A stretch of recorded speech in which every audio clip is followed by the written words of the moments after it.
1 star, 2 star, 3 star, 4 star, 5 star general. 5-star general. Go hard, grind hard, born hard, bred hard. 5-star general.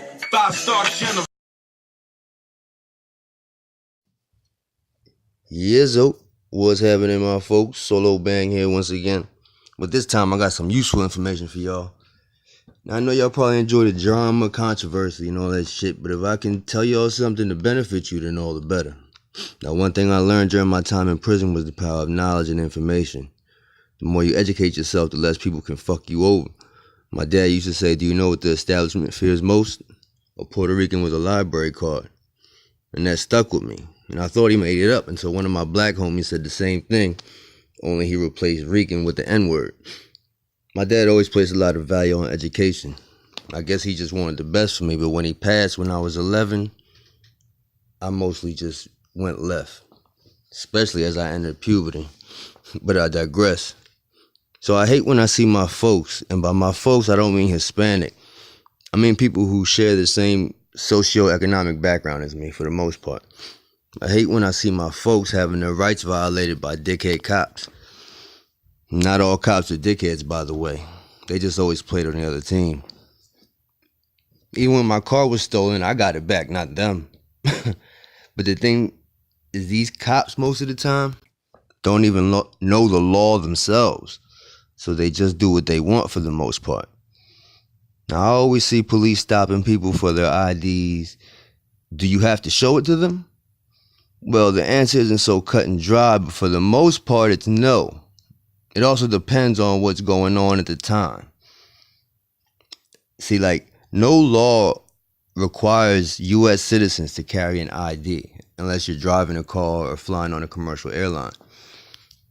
There are 3 different types of interactions between citizens and cops: consensual, detention, and arrest.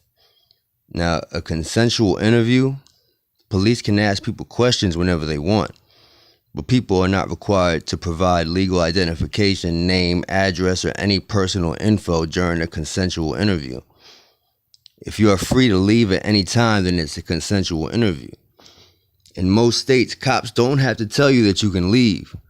So to find out if it's a consensual interview, as sometimes it can be difficult to tell, you say, am I free to go? If the cop says yes, then it's a consensual exchange. You can also ask if you're being detained. Now the next one is detention. Terry stops and stop and identify laws. Now you're considered detained when your freedom is removed. In most states, cops can detain anyone under circumstances that reasonably indicate that a person has committed, is committing, or is about to commit a crime. These are called Terry stops in reference to the 1968 case Terry versus Ohio. Now, this reasonable suspicion is more like an officer's hunch. But your hunch cannot reasonably suspect me of committing a crime just because I'm walking down the street. Now, if I match a description and that's proven, then okay. But other than that, fuck off. Now, depending on what state you're in, determines whether you have to show ID or not.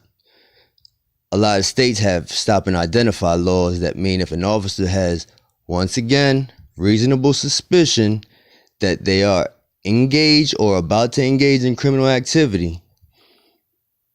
So I guess they're psychics now, but whatever. In these states, if you refuse to show ID, they can book you. Now, under these laws, different states vary, so you might just have to identify yourself, but not have to provide documents proving your identity.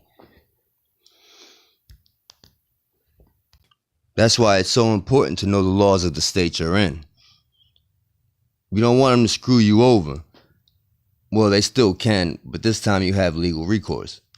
Now, stop and identify laws exist in 24 states. Alabama, Arizona, Arkansas, Colorado, Delaware, Florida, Georgia, Illinois, Indiana, Kansas, Louisiana, Missouri, only in Kansas City, Montana, Nebraska, Nevada, New Hampshire, New Mexico, New York, North Dakota, Ohio, Rhode Island, Utah, Vermont, and Wisconsin. Now, if you're detained by a cop, you have the right to refuse to answer any questions. Just say I want to speak to a lawyer or I wish to remain silent. Now, First 48 is an example, a great example of what not to do, at least in 90% of the episodes. Now, if you're in a stop and identify state, you must provide your identity and then invoke your right to remain silent. If you want to find out if the cop has stopped you because he determined there was reasonable suspicion, see, I have reasonable suspicion about that law, I'll tell you that much. But yeah, so to find out if you're under reasonable suspicion, just ask the officer if they're detaining you or if you're free to go. If he says you can roll and you don't want to tell him your name, then step off. If he's detaining you, then you have to identify yourself or risk arrest. In all states, if you're arrested, you have to identify yourself and then you shut your mouth. Now, the pros and cons of showing an ID is it can quickly resolve any cases of mistaken identity. But if you're on parole, they can search you legally. Now, we all know that in order for this to work, the cop has to be one who plays by the rules. Nowadays, it seems like good cops are going out of style. Even when there were scumbags, there was always more guys that did their jobs appropriately. Now they're so scared they just shoot everything moving. At the end of the day, you have to protect yourself in any way you see fit. So if you just want to say, yes, sir, no, sir, my name is John Doe, and I live at 123 Lehigh Avenue, Philadelphia, Pennsylvania, 1913, then you can do that. But I will say this, like the great Martin Luther King said, in the end, we will remember not the words of our enemies, but the silence of our friends. That shit gave you goosebumps, didn't it? Hey, remember to subscribe. I got all types of useless and not so useless information to share, plus my opinion on all the bullshit. Support our website at 5stargenerals.com. And please stay sucker free in 2019. Peace and blessings to all. One. War ain't about who's right. Sometimes it's about who's left.